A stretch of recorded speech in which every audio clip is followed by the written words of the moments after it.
commuted police officer and a member of his community, but also it's his personal passion to prepare churches for moments of emergency. And I just want to thank you, Frank, as well as your partner, Renee. What we did was to come up with, as a safety committee, we have a plan that's multiple pages long, but we thought, just for the refresher, as Frank said, are we prepared for specific scenarios? So we have 5 scenarios that I'd like to quickly walk through, from most likely to the very, very least likely scenario to happen in our church, knowing that you're going to join us in being vigilant in this effort.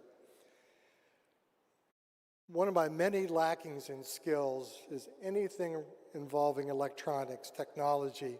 So what I thought was going to be 5 beautiful slides is this very plain black and white summary sheet. So please forgive me for that, and I'll just walk it through with you.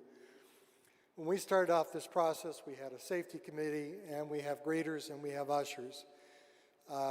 With Mann coming on board, met with Bob, and we decided that that's not the most efficient way to carry out things, that we really should be folding the safety committee into what the greeter duties are, and that they are in fact part of the responsibilities of the Connect team. So you'll now see all us referred to as greeters, and we would like to ask you to please consider volunteering to be a greeter.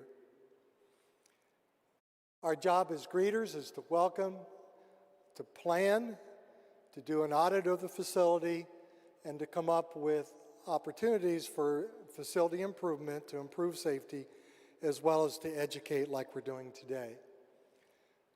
On Sunday mornings specifically, we have a greeter team. And the greeter team is made up first of a captain.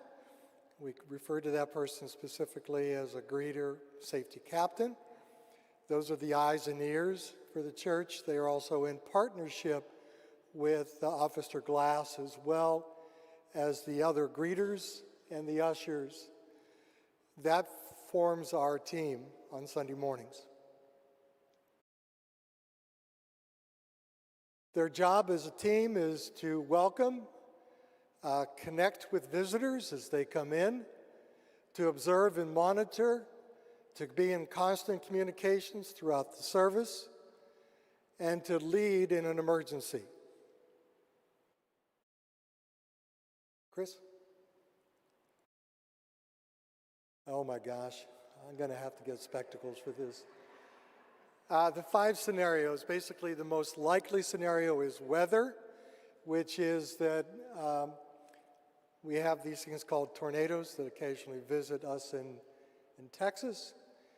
The lead in terms of dealing with monitoring weather throughout the service, of course, will be the safety captain as well as the police officer, and they will direct teachers in the congregation to shelter locations if we need to do so. Second most likely is fire. Once again, the safety captain as well as the police officer will dial 911 immediately in the event of a fire. They will direct teachers in the congregation to safe exits and appoint one person to stand outside to direct the emergency response folks. Also in relation to that, the teachers have prepared parents, instructed parents on, in the event of a fire, the tendency is to run to your children. They, in fact, will notify parents where they can pick up their children in a safe location. Medical incident, given how many gray hairs we have in this congregation, one of the more likely scenarios is that we will have a medical emergency. We have mental notes of people in the congregation who are trained to be first responders. In a medical emergency, we're asking congregation members to go and help that person. Second, to call out for somebody that is a first responder within the congregation, and to immediately notify 911 if that's determined that it's life-threatening. The next scenario is to have a troubled or disruptive individual within the worship center itself. Bob, as well as others, are already professionally trained in terms of intervention. Our goal is to do a couple of things, the first of which is to, as much as possible, minimize disruption of the worship service, and at the same time, for those folks trained in intervention, to as quickly as possible move that person to the atrium. We want to make sure that folks are safe. We want to make sure that person is heard while maintaining the continuity of the worship service and the safety of everyone. Officer Glass will be observer of the situation, and if he at any point feels that that person is a threat to themselves or to others, he would respond and notify the local police officers to come to our aid. Last and most unlikely scenario, but we must be prepared for it, is active shooter. Typical response by the police when there's an active shooter is to run, hide, and fight at the last response. Unfortunately, the way our building is set up, we don't have places to run to. So after discussing this with the safety personnel, we think our most effective response is for congregation members to simply hit the floor. Hit the floor. Yes, individuals will be asked to try to block doors as much as possible, but it's, given how much glass we have in here, our best response is for people just to lie flat on the floor and let Officer Glass, the safety captain, notify police so that we can respond effectively.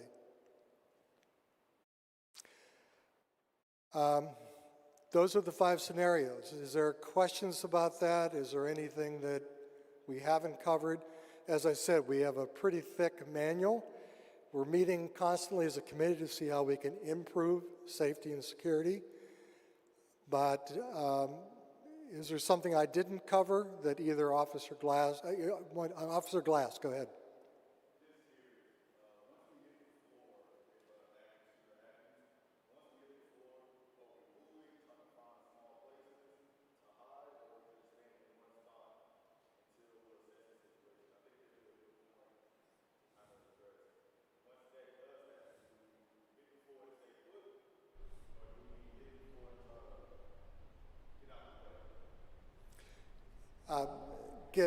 Get out of the way as much as possible.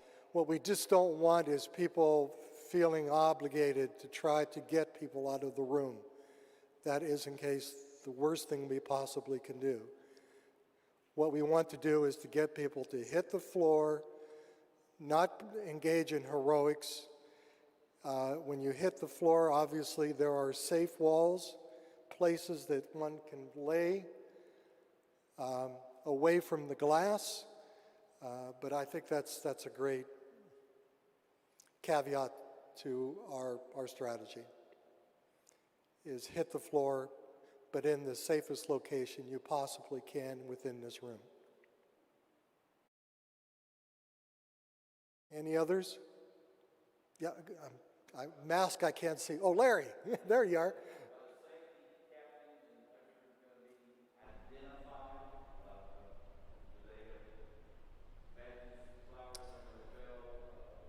We have greeter tags on now, so you'll always see us at the front door. Now that everybody comes through that door, we will always have the 2 greeters identified. And the safety plan is on the website. Ann had a great suggestion when we met last week. The last church she came for reduced the safety plan to a 5-page color, what would you call it, index file that they posted on various walls so that people could have instant access to it, just as their own personal refreshers. So we'll work on putting those little documents up as well. Karen? Yes, we were going to have a fire drill. We will figure out exactly when the most appropriate time to do that. The other thing that we have to get better at, thanks to Frank, is that we know where the defibrillator is, but have we been trained on it? So that's another area in which we continue to try to get better at it. Karen?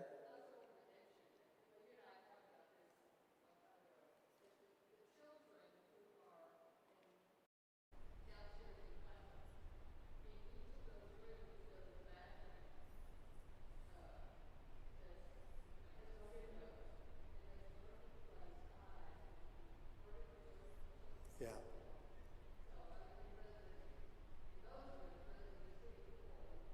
Yeah. That's a great suggestion. And of course, we want the teachers to feel part of the safety program too. So any input that you have or suggestions would be really appreciated. Anything else? Colin.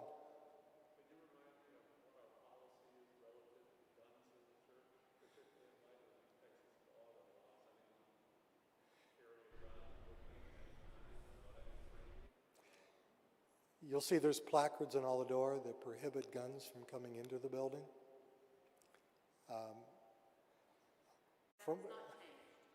That will not change. Frank, have you come across any more clarification about guns in churches? Usually, like you said, Dave said, the signs are posted. I do know that the Methodists, I forgot the name of the conference wants this to be a gun-free zone. And that's what the conference has spoken, and those are, if the conference has spoken that, those are what I follow. So most pastors are following that, or Methodists are following that, so you have the two signs. If you see someone that comes into the church with a gun on their hip, just let someone from the safety team or let an officer know. And I will let you know, if I'm in a church and I'm working the church and someone comes in with a gun, I'm just gonna walk up to them and ask them, do they mind taking it to their car? Simple as that. It's not to be confrontational. Simple thing is, excuse me, sir, we don't allow guns inside of our church. We would love to have you worship with us if you don't mind taking it to your car. Now, that person has a decision to make. So I think your policy that you have, they're posted on the doors, there's no guns that are allowed on property. All right. One of the complicating factors of Texas law is that we, as normal citizens, I cannot ask if somebody has a gun in their possession. Only a police officer or an individual that's been deputized by the state. Once again, thankfully, we have Officer Glass, that if somebody comes in with a backpack or somebody has way too many clothes on, we would, as greeters, instantly ask Officer Glass, if they're not known to us, to ask them that question.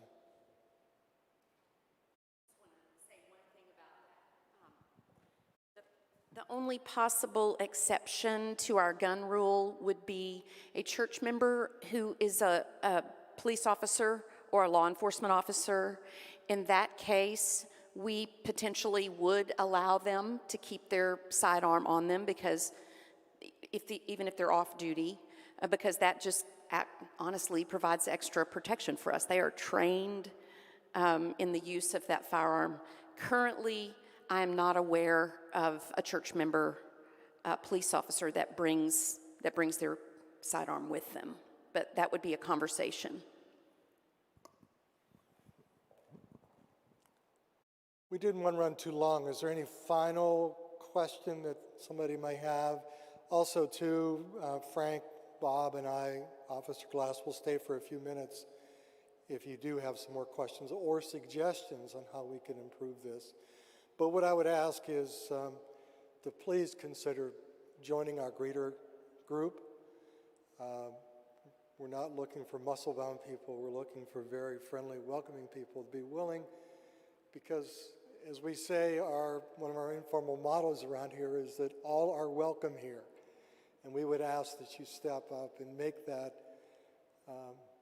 true to anybody that may be entering through our doors. Betty?